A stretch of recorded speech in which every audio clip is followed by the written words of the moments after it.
اللہ کے نام سے شروع جو بڑا مہربان نہایت رحم والا ہے۔ حضرت جنید بغدادی رحمۃ اللہ علیہ کے پاس کسی نے ایک پرندہ بطور تحفہ بھیجا۔ آپ نے اسے قبول فرما کر پنجرے میں بند کر دیا اور کچھ مدت اپنے پاس رکھ کر اسے آزاد کر دیا۔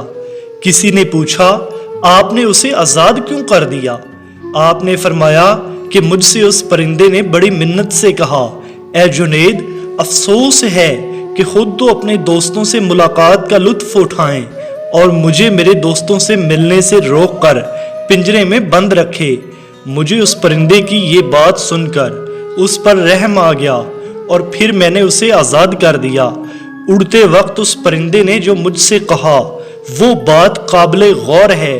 اس نے کہا، ہم پرندے اور جانور جب تک اللہ کے ذکر میں مصروف ہوتے ہیں آزاد رہتے ہیں، اور جب ہم پر غفلت طاری ہوتی ہے تو ہم کسی نہ کسی طرح قید یا شکار ہو جاتے ہیں۔ میں بھی اللہ کی یاد سے صرف ایک دن غافل رہا، جس کی وجہ سے مجھے پنجرے میں قید کی سزا بھگتنی پڑی۔ مجھے ڈر ہے کہ نہ جانے تم انسانوں کا کیا ہوگا جو اکثر اوقات اپنے رب کے ذکر سے غافل رہتے ہو۔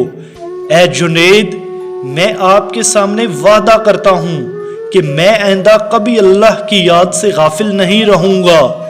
یہ کہہ کر وہ پرندہ اڑ گیا۔